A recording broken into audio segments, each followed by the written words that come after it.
Shalom Makiam, it's the brother Amath, coming at you in the spirit and power of Yahweh, by Hashem Yahushai, by Hashem Rakakwadash. Double honors to my apostles and elders of Great Millstone, and shalom to you brothers out there, the sincere ones, the hopeful elect. So I got this article, and it states how Rockefeller founded modern medicine and killed natural cures. All right. So that's self-explanatory. I'm going to just jump right into it. People these days look at you like a weirdo if you talk about the healing properties of plants and other holistic practices. Much like anything else, there is a lot of politics and money behind our modern medical system. Right? It all started with John D Rockefeller, 1839 through 1937, who was an oil magnate, a rubber baron, which I looked at word baron. It also could mean lord. Let me get that real fast. Well, it's going hopefully up. So it says a member of the lowest order of British nobility. The term baron is not used as a form of address in Britain.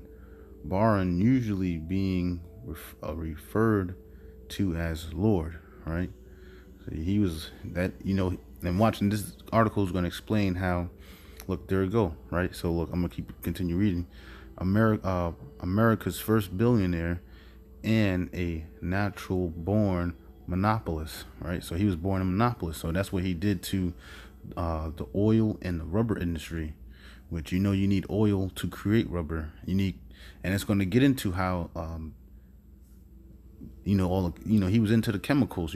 Watch it. And it's crazy. Plastic was made in New York. It was made in Yonkers, New York. It was crazy. And then also I'll let you bro see this too. By the turn on the 20th century, he controlled 90% of all oil refineries in the U.S. through his oil companies, Standard Oil, which was later on broken up to become Chevron, Exxon, Mobil, etc. And I'll let you see this. And you can see the time, timelines and stuff like that. Screenshot if you have to.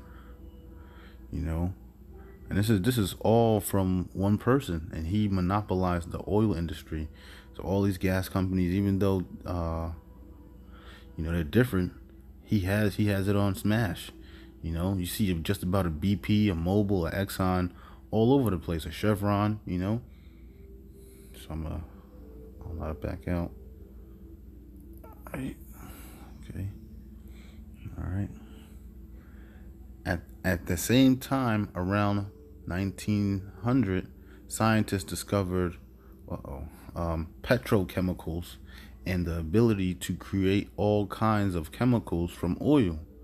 For example, the first plastic called bakelite was made from oil in 1907. Scientists were discovering various vitamins and guessed that many pharmaceutical drugs could be made from oil. So that goes to show you how healthy them things really truly are. And this article is going to explain. This was a wonderful opportunity for Rockefeller, who saw the ability to monopolize the oil, chemical, and the medical industry at the same time. The best thing about petrochemicals was that everything could be patented for and sold for higher profits. Yeah, so if you patent something, you could sue somebody if they use your patent, or like try to if you try to use it, like if you patent a word or something like that, the word cure, you could get locked up. And this article is going to go into it. But there was one problem with Rockefeller's plan for the medical industry. Natural herbs, medicines were very popular in America at that time. Almost half the doctors and medical colleges in the U.S. were practicing holistic medicine. using knowledge from Europe and Native Americans.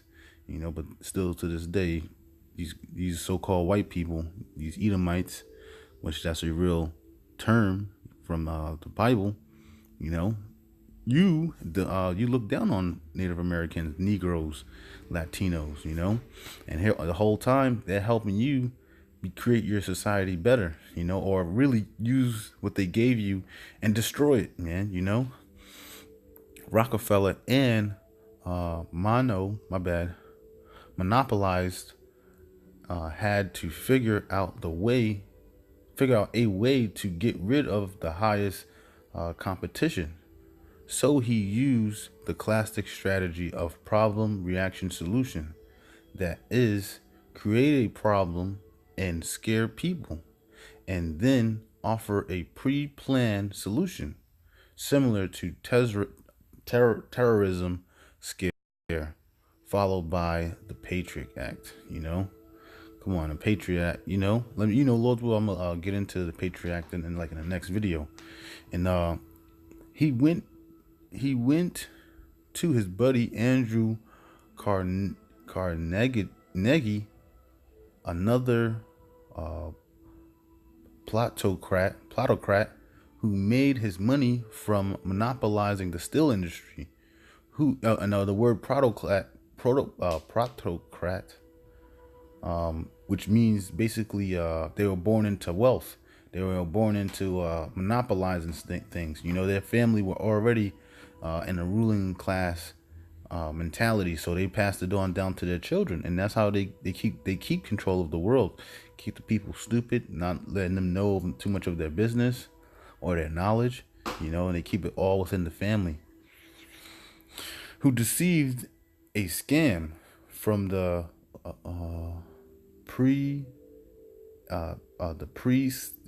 Gigas Carnegie Foundation.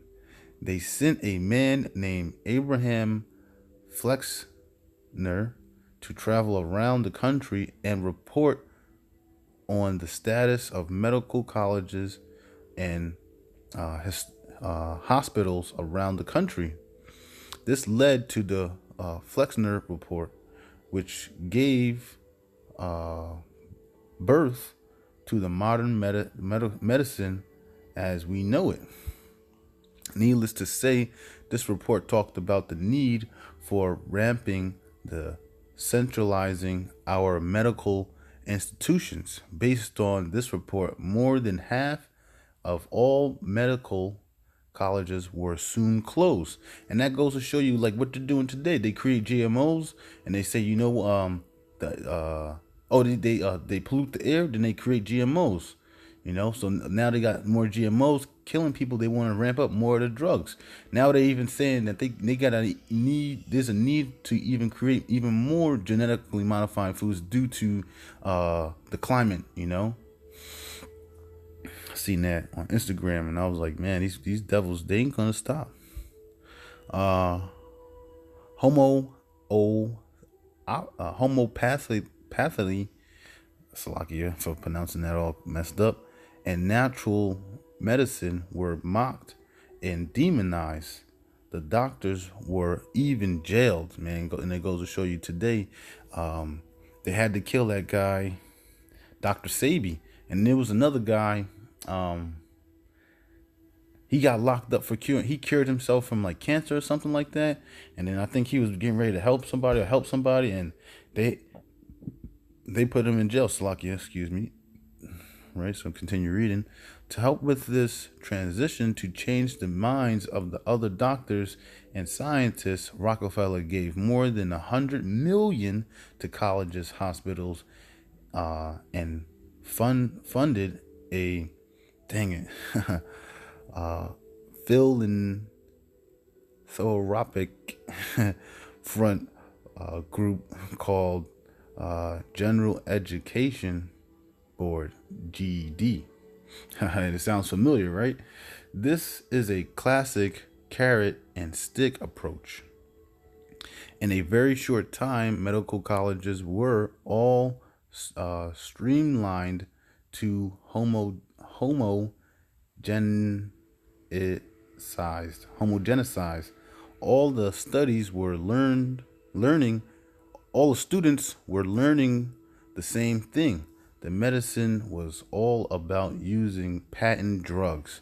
All right, and it's about to explain. Scientists received huge gains of study. I'm gonna read that again. Scientists received huge gains to study how plants cure diseases, and their goal was to first identify which chemicals in the plant were effective, and then recreate a similar chemical, but not uh, but not identical in the lab that could be patented.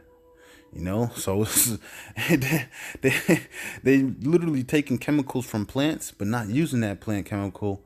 Oh man, that's, oh man, I just thought about this drink I was looking at, and basically they'll say like a percentage of whatever, and I was just looking. I just read this. It was just like it's identical, but it's not the same thing. It's a patent chemical, and that's basically what they did to the medical industry. A pill for an ill became the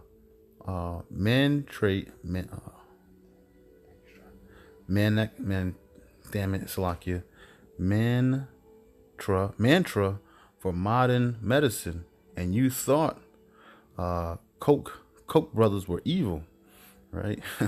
I'm not sure what that means, but Lord will, we'll look into that too.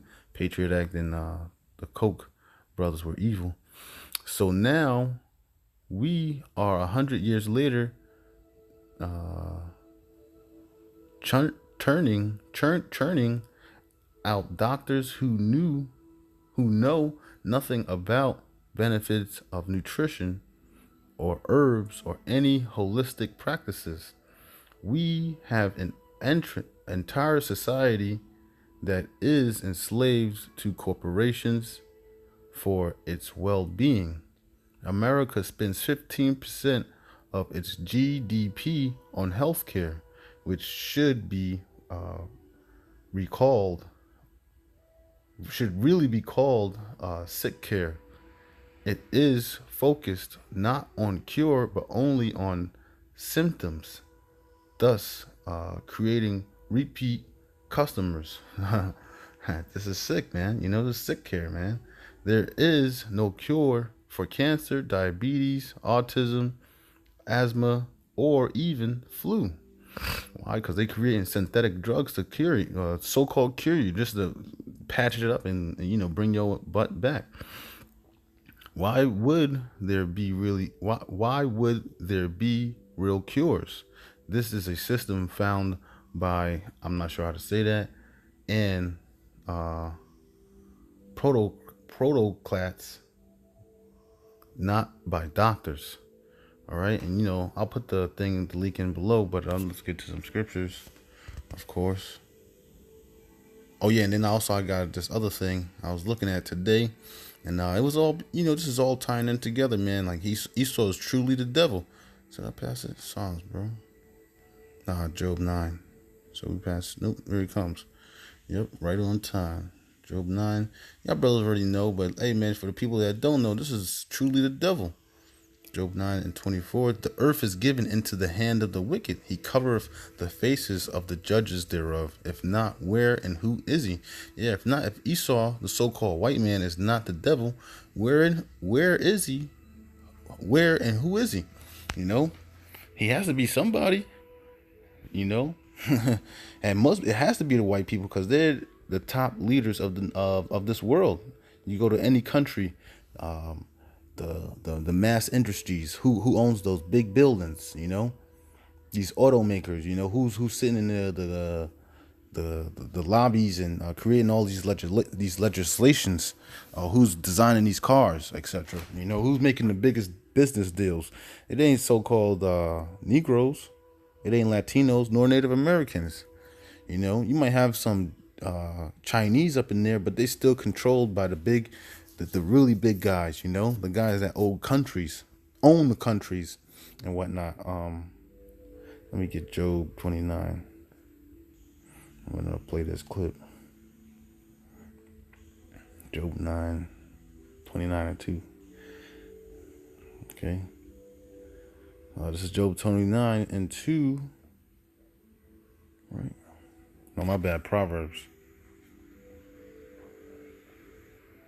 P. Down. Slack-yakim. This is Proverbs 29 and 2. You already know what I'm going to, man, because this guy's this complete devil, man. When the righteous are in authority, the people rejoice. But when the wicked bear rule, the people mourn. And that's what you have people doing today. And we're going to play this clip. We're going to go right to, what was it, 40? Like around there. We're going to go there. Help! Help! Every day it is help. Traditionally, opioids like heroin are made from opium poppies. But what's ravaging this community is made in a laboratory. Over the past 2 years, fentanyl, a synthetic opioid that can be thousands of times stronger than heroin, has been flooding into places like here, Montgomery County, Ohio, where the overdose death rate has been skyrocketing. Through just May, overdose deaths in the county almost hit last year's total. And officials estimate this year's final number will double that. Some people say that Montgomery County is the epicenter of the opiate crisis in America now. Yeah, per capita, we're #1 in the nation in overdose deaths. We're on a pace to have 800 people die this year due to overdose in our county. Because when I think of, if I'm a Mexican drug cartel and I want to bring my product into America, I'm going to the big cities. I'm not going to Montgomery County. Yeah, it's kind of strange why they picked us out, but I think mainly our location. You know, our job market's tanked. We lost all of our automotive industries. So our overdose age, the average age is between 40 and 49, and that's your primary workforce. And I think it's driven by a loss of a good job. You know, they're bringing in jobs here paying $13 an hour. Well, people can't make ends meet with $13 an hour. So people, you know, I think they're depressed, they're self-medicating, and they don't know what they're getting when they buy a gel cap that they think's full of heroin. Now we're having people overdose on fentanyl because it's so much stronger than heroin, you know, and then some of these people think they're buying heroin. Well, these dealers are mixing fentanyl in with it, or they're giving them straight fentanyl, and that's killing people. The first opioid of abuse was prescription pain pills, including OxyContin. But in response to media attention, access to pills was restricted, and in their place came heroin made from Mexican poppies, cheaper and more powerful. A couple of years ago, traffickers began mixing fentanyl into the heroin. Yep, that's him. I'm getting in the car. And Yeah, but you know, hey, let him. fentanyl is by far the most fatal drug of abuse America has ever seen. So fatal that relatives of users are calling the police to try to keep them from overdosing. I saw him right here. Look at the thing right here. And he's scooting right this way. This is just a warrant. One guy. Who the complainant told us he was using heroin at the time and would like us to come and arrest him on the open warrants to keep him from overdosing. They thought he got away, and as we were leaving, we saw him run through. You heard what she said. This is hell. It's hell. Because he said, basically, how, like, basically, like, your life. What? How's your life? She didn't do heroin. She said she didn't do it, but, like, fentanyl, my bad. It was fentanyl. Well, her brother just died. She went in there to go cash a check. Her brother got into an accident. Wow. She just went inside. I guess a car. I don't know what was going on. You know, the way they explained it, I'm giving it to you like that. And that's how they gave it to me. But, yeah, man, Proverbs 29 and 2. When the righteous are in authority, the people rejoice. But when the wicked bear rule, the people mourn. Let's see what she looks like again, bros. When was the last time you thought your brother was using? About 6 months ago. He was supposed to be on the Vivitrol shot. Yeah, and supposed to last like for a month, right? Yes. You literally just walked in to cash a check, and by the time you came back, your brother had gone and come back and got in an accident and then told the paramedic that he was on fentanyl. Yeah. What did he look like? Oh, his eyes were glossy. You can barely open them. What did he say to you? Nothing. He loves me. He said, I love you. What did you say to him? I love you.